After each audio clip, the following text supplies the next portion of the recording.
भैयाओ, संसार की दुत्कार से दो तरह की वृत्ति बनती है। जो सत्संगी होते हैं उनकी वृत्ति बनती है कि हमें भगवान बुला रहे हैं, हमें भगवान की ओर चलना चाहिए। और जो सत्संगी नहीं होते हैं उनकी प्रतिशोध की भावना से कि हम इसका बदला हम लेंगे, और वो अपने जीवन को उसी बदले की आग में झोंक देते हैं। सत्संग का फल ही ये है कि ऐसे समय पे वृत्ति क्या काम कर रही है। सत्संग का फल होता है कि ऐसे समय पे वृत्ति अच्छी मार्ग की ओर ले जाती है, हमें प्रतिशोध की ओर नहीं ले जाती है। ध्रुव जी महाराज 36,000 वर्ष राज्य करते हैं, और उनके जब समय पूरा हुआ तो मौत आई। उसने हाथ जोड़ करके कहा, मैं आपको हाथ नहीं लगा सकती क्योंकि आपके ऊपर भगवान का हाथ है। मैं तो उनको हाथ लगाती हूं जिनके ऊपर भगवान का हाथ नहीं है। अरे उनसे तो मैं हाथ लगवाती हूं जिनके ऊपर भगवान का हाथ है, इसलिए मेरे ऊपर अपना चरण रख दो, हाथ रख दो। मृत्योर मूर्धनि पदम दत्वा आरुरोहाद्भुतम गृहम।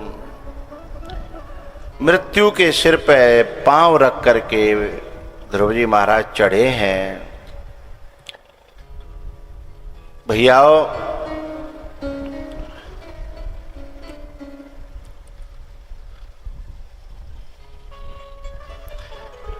इसके बाद में इस चतुर्थ स्कंद में ही अंगबेन पृथु की कथाएं हैं।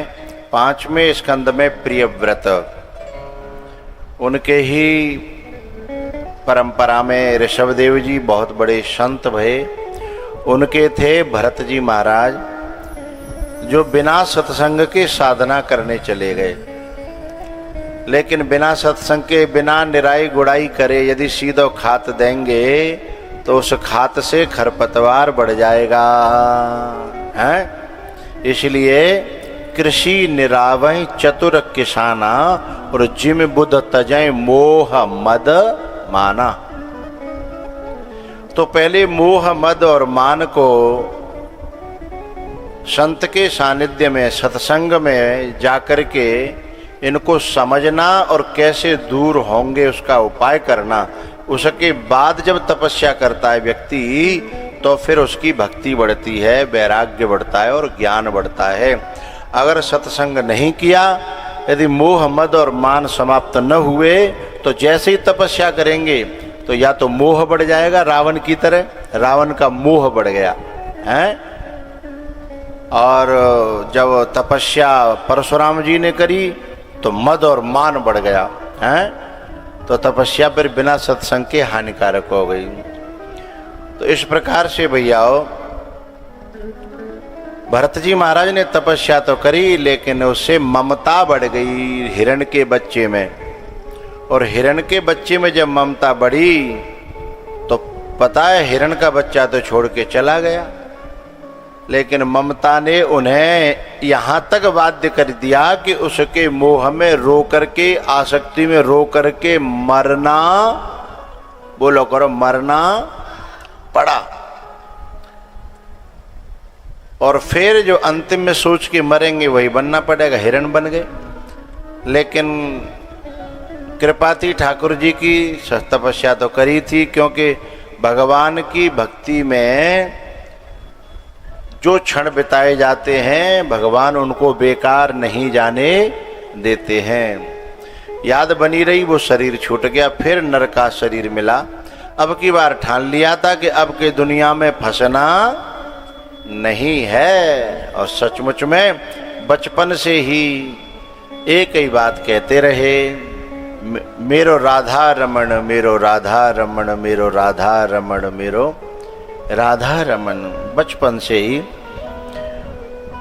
जब जंगल में एक दिन जो है राजा रहुगण कपिल मुनि के आश्रम पर ब्रह्म ज्ञान प्राप्त करने जा रहे थे, तो उन्होंने जो है उनका कहार थक गया था और भरत जी को ला करके लगा दिया। अब संत की चाल अलग होती है और संसारी की चाल अलग होती है।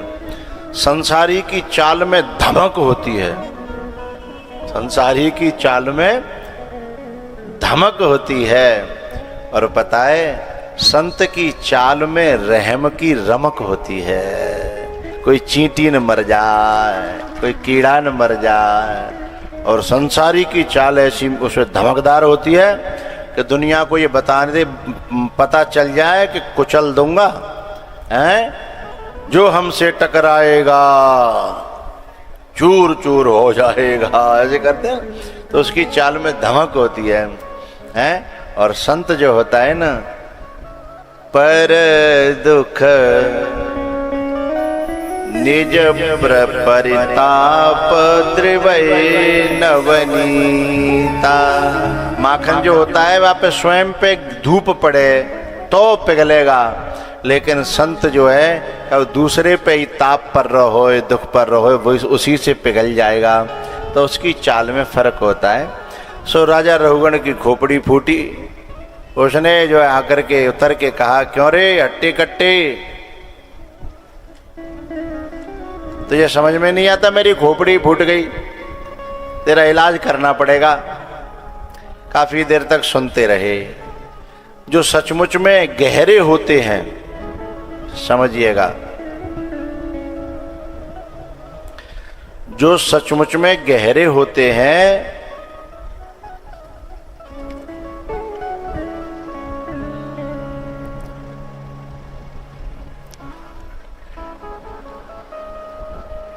ऐसे समझो,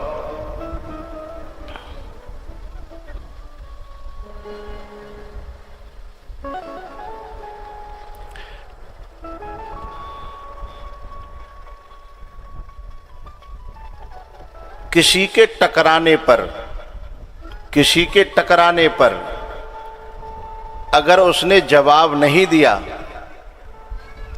किसी के बुरा भला कहने पर यदि उसने जवाब नहीं दिया, या तो वो बहरा है या फिर बहुत गहरा है।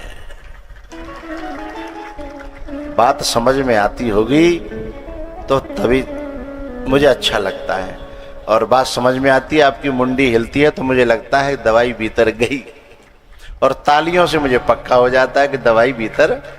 हाँ, अगर उसने जवाब नहीं दिया, उलट करके नहीं बोला, या तो वो बहरा है या फिर बहुत गहरा है।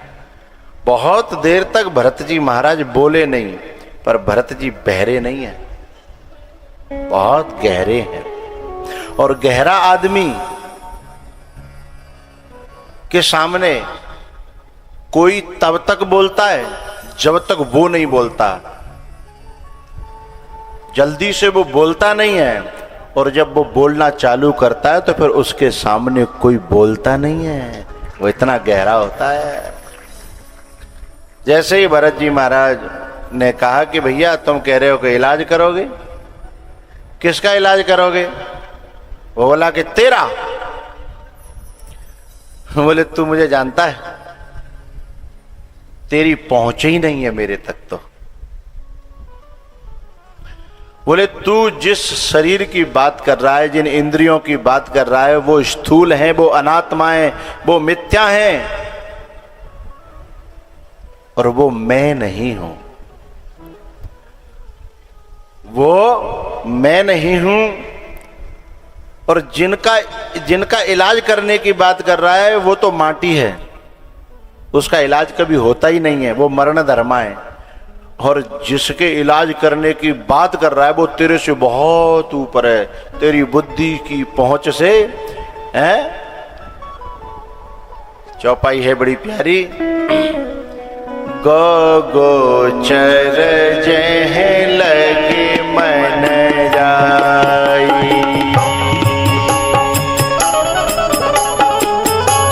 गोचर जह लगे मन, ईसो सब माया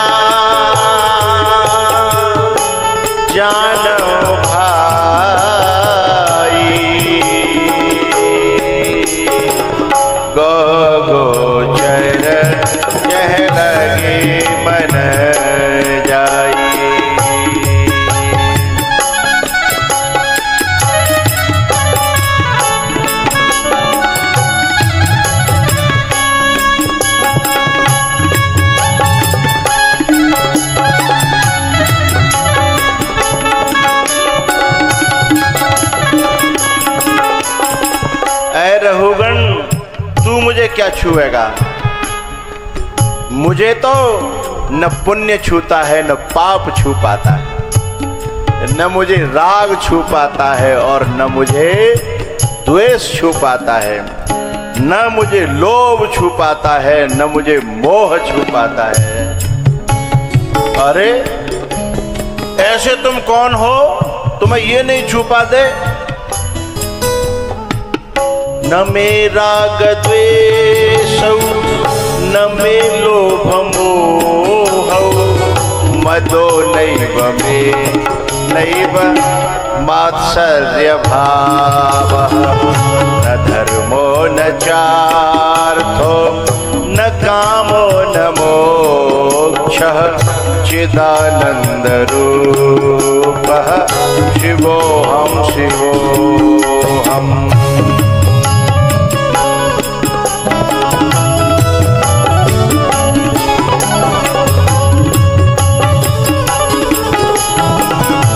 पुण्यम न पापम न सौख्यम न दुखम न मंत्रो न तीर्थो न वेदो न यज्ञः अहम भोजनम नैव भोज्यम न भोक्ता चिदानंद रूपः शिवोऽहं शिवोऽहम्।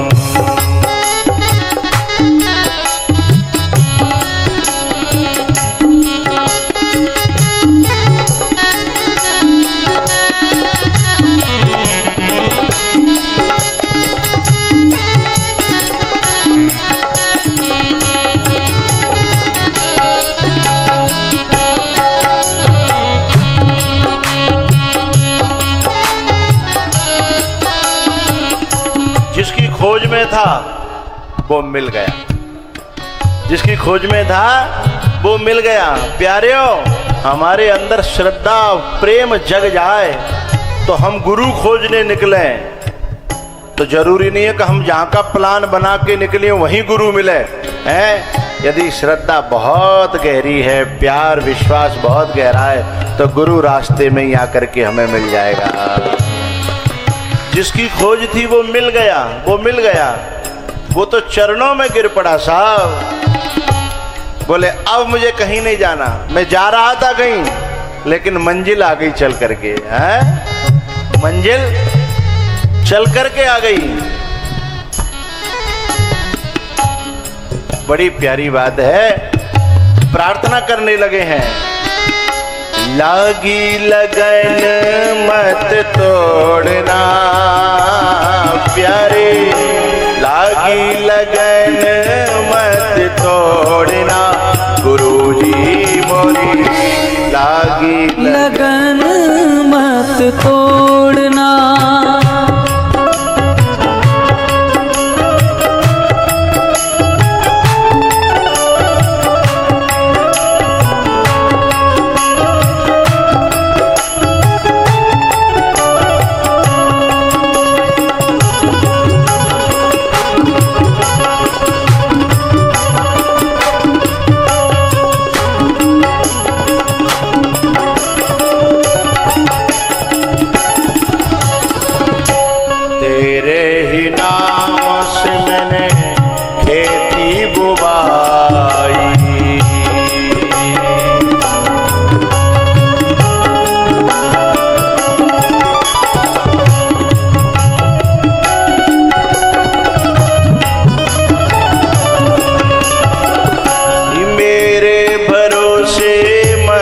छोड़ना मेरे भरोसे मत छोड़ना, प्रभु जी मोरी लागी लगन मत तोड़ना, हरि जी मोरी लागी लगन मत तोड़ना।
पे ब्याज मत जोड़ना, प्रभु जी मोरी लागी लगन मत तोड़ना, प्रभु जी मोरी लागी लगन मत तोड़ना।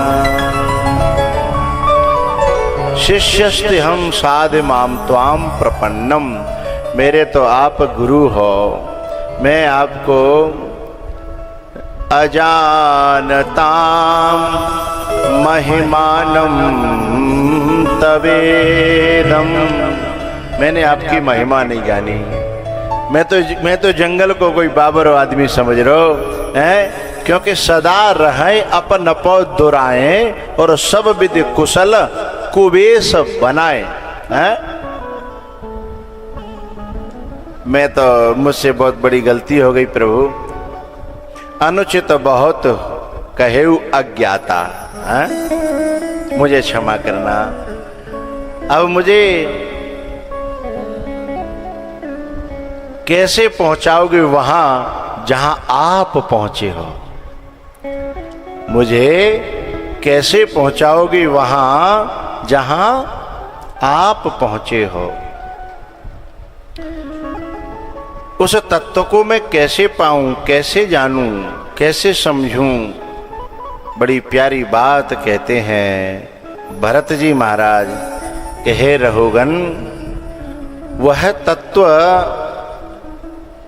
हम लोग समझते हैं कि तपस्या से मिलेगा, कुछ लोग कहते हैं यज्ञ से मिलेगा, कुछ लोग कहते हैं घर छोड़ के मिलेगा, कुछ लोग कहते हैं घर में ही यज्ञ करो उससे मिलेगा, कुछ लोग कहते हैं वेद पाठ करो, आनो भद्रा करो उससे मिलेगा, कुछ लोग कहते हैं जल में तपो, अग्नि में तपो उससे मिलेगा। बोले सुना तो मैंने भी है, ऐसा लोग कहते हैं, लेकिन वो बोले इससे किसी से नहीं मिलेगा। बोले तो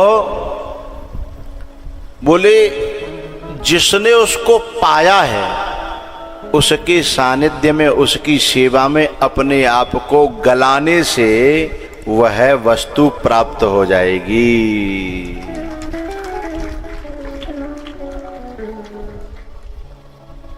आम की गुठली यदि सचमुच में फिर से वृक्ष बनना चाहती है, तो उसे माली के यहां अपने आप को गलाना पड़ेगा।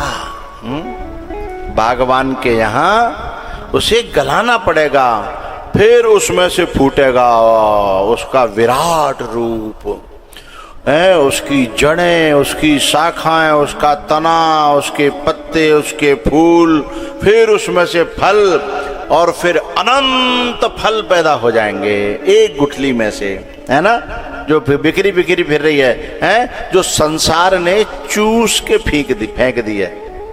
समझिएगा मेरी भाषा को, जो संसार ने जिसको चूस करके फेंक दिया है, अगर वो भी किसी महापुरुष की सेवा में, सानिध्य में, शरण में अपने आप को गलाने के लिए पहुंच जाए, उनसे भी कुछ पाने के लिए नहीं, फिर से कुछ संसार को मनवाने के लिए नहीं। हम लोग तो कुछ और कारण से जाते हैं कि महाराज बहू ना मानने ने समझाओ, महाराज ने कि मेरो परिवार है, छोटा सा परिवार हमारा, इसे बनाए रखना है? ऐसे नहीं जाना वहां। इस बगिया में फूल खिले हैं, इन्हें खिलाए, ऐसे जो जाते हैं उनमें से कुछ नहीं बनता। वे तो और ज्यादा समाज में जब रहते हैं तो और चूस लिए जाते हैं। शायद कभी कभी मेरे जो बड़े बूढ़े बैठे हैं वो समझेंगे मेरी बात को, कि अगर कभी ऐसे के पाले पड़ गए ना, कैसे के गुठली है, भूज के हैं, यह समझ गए हो तो मेरी बात का रिस्पांस तालियों से दो। अगर बहू भूज के हैं और बहुए खाए गए तो फिर गुठली हमेशा के लिए विनाश हो जाएगा। तो संसार तो ऐसा ही है। मैं तो कहता हूं चूस के भी छोड़ दे तो भी संत मिल जाए तो बच जाएंगे, है ना। लेकिन कहाँ भूज के खाए गए ना, ये मरघट में पहुंचा दे के भूज के ही तो खा जाते हैं। मरघटी में जब पहुंच जाते हैं तो भुजने से पहले हैं जो चुस गए हैं ना, चुस गए हैं, समझ गए ना। भुजने से पहले यदि चुसे चुसाए भी यदि किसी महापुरुष, अरे महापुरुष तो पता है न जाने काय में से क्या बना देता है? बस गुठली गलने को तैयार हो जाए, वो ये न कहे कि ना मुझे गलाना नहीं है, मेरे को थोड़ा सा और मेरे पे नेक रौनक आ जाए, गुठली यूं कहे कि नेक रौनक आ जाए और तो फिर बात नहीं बनेगी। मनु और शत्रुपा कहते हैं कि अस्ति मात्र होई रहेउ शरीरा। बात समझ में आई? गलने को तैयार हो जाए।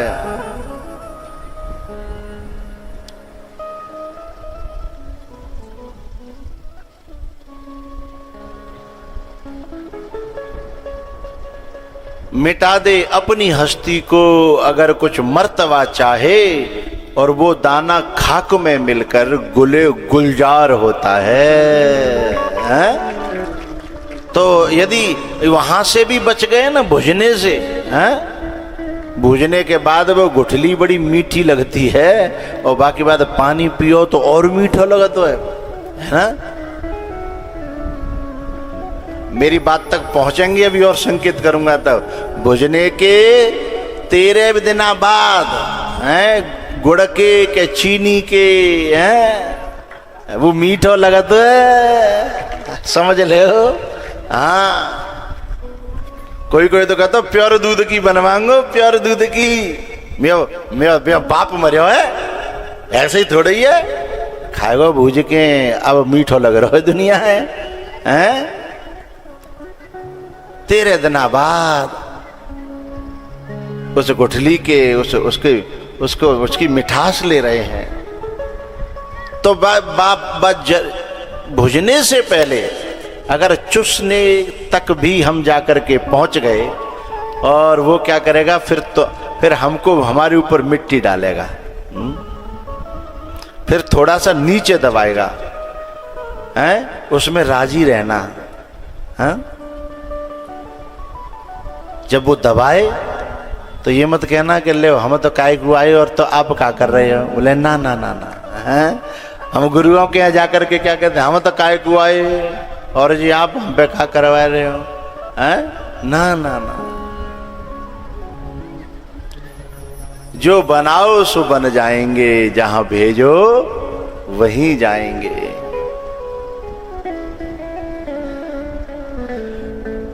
कुछ दिन बाद में ही उनके चरणों तले दब करके वो जब ऊपर से थोड़ा थोड़ा जल बरसाएंगे। काय को बरसै राम सुजस बरबारी,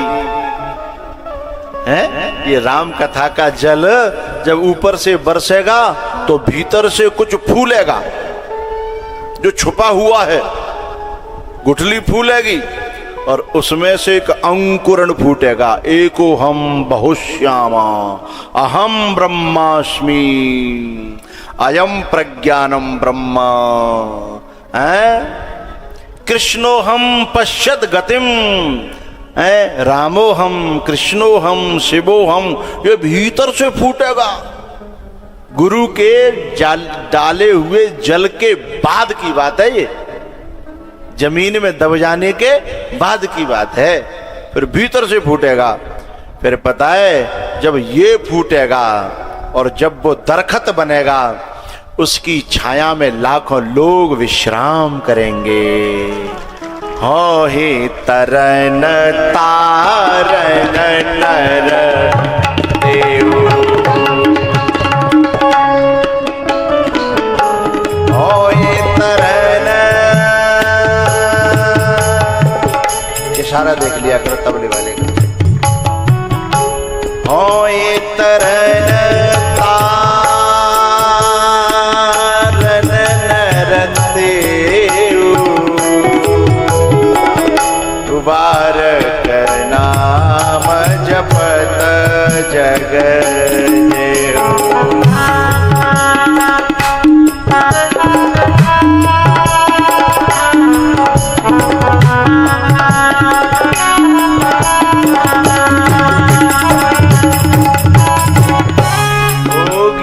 घर घर में चर्चा तेरी,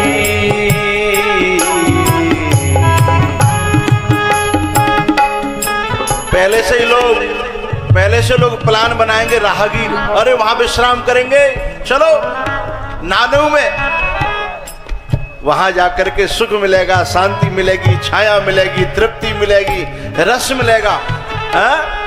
वो फलाने मोड़ पर जो पेड़ खड़ा है वहीं शीतल विश्राम करेंगे।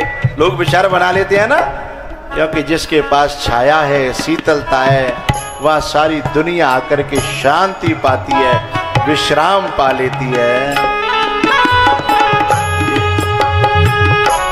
योगी घर घर में चर्चा तेरी, योगी घर घर में चर्चा तेरी, से जिस डगर से गुजर जाएगा, पार भव से उतर जाएगा।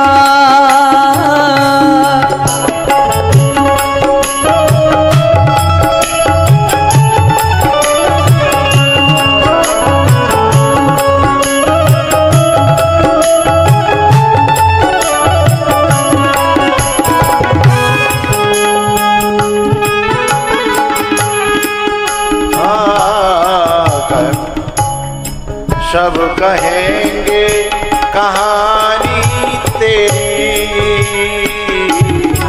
सब कहेंगे कहानी तेरी,